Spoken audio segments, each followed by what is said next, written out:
इस काफिले में ही आखिरी जमाने का नबी मौजूद है।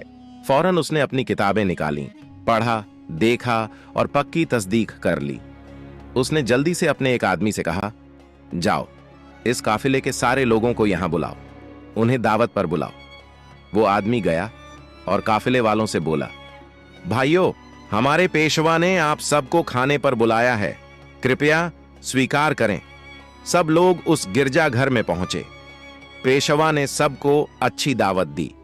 कुछ देर बाद उसने अबू तालिब से कहा, ऐ काफिले के सरदार, लगता है इस बच्चे के माँ बाप अब इस दुनिया में नहीं हैं। अबू तालिब ने कहा, जी हां, आप सही समझे, अब इसकी देखभाल मैं कर रहा हूं। पेशवा ने गंभीरता से कहा, याद रखो, तुम्हारा भतीजा अल्लाह का आखिरी नबी है। उसकी पीठ पर महरे नबूवत है, उसकी आंखों में रहमत है। उसे कभी अकेला मत छोड़ना। अगर यहूदियों और नसाराओं को पता चल गया तो वो उसे जान से मारने की कोशिश करेंगे। अबू तालिब ने हैरानी से पूछा, आपको यह सब कैसे मालूम हुआ? पेशवा ने जवाब दिया, मैंने हमारी किताबों में इस वाकये की तफसील पढ़ी है। अब जाओ और मोहम्मद को मेरे पास ले आओ। अबू तालिब उन्हें लाने रवाना हुए। तभी पेशवा ने देखा कि एक दूसरा काफिला उस जगह से गुजर रहा है। वो फौरन वहां पहुंचा और पूछा, तुम लोग कौन हो, कहां जा रहे हो और क्यों?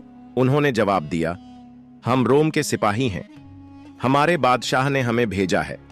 कहा गया है कि आखिरी नबी दुनिया में आ चुके हैं और हमें उन्हें ढूंढकर खत्म करना है। क्या तुम इसके बारे में कुछ जानते हो? ईसाई पादरी मुस्कुराया और बोला, तुम लोग बेकार कोशिश कर रहे हो। अगर अल्लाह ने आखिरी नबी को भेजा है तो वही उनकी हिफाजत भी करेगा। इस दुनिया में किसी में इतनी ताकत नहीं कि वो उन्हें नुकसान पहुंचा सके, इसीलिए तुम लोग वापस रोम चले जाओ। ये सुनकर वो सिपाही चुपचाप लौट गए। दिन ऐसे ही बीत गया। रात को ईसाई पादरी ने अब्बू तालिब को गिरजाघर बुलाया और कहा, ऐ काफिले के सरदार, देखा मेरी बात सच निकली ना? यहूद और नसारा आखिरी नबी के पक्के दुश्मन हैं। अगर वो किसी तरह उन्हें मिल जाए तो यकीनन जान से मारने की कोशिश करेंगे। इसलिए मेरी मानो, अपने भतीजे को लेकर विदेश मत जाओ, वापस लौट चलो। अगले दिन अब्बू तालिब ने सफर छोड़ने का फैसला कर लिया और काफिला वतन की ओर लौट पड़ा। कुछ दूर ही गए थे कि अगले दिन रास्ते में उन्हें एक घोड़ा नजर आया, लेकिन वहां कोई इंसान नहीं था। रुककर देखा तो एक आदमी मरणासन्न पड़ा था। असल में वो एक यहूदी था। कभी नबी को मारने आया था, लेकिन आज वही नबी अपने हाथों से उसे पानी पिलाकर उसकी जान बचा रहे थे। फिर उसे साथ लेकर काफिला आगे बढ़ा। चलते चलते वो एक समुंदर के किनारे पहुंचे जहां मछुआरों की एक बस्ती थी।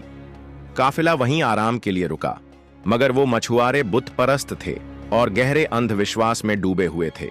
अब्बू तालिब वहां पहुंचे जहां कुछ लोग मूर्तियों के सामने झुके हुए थे।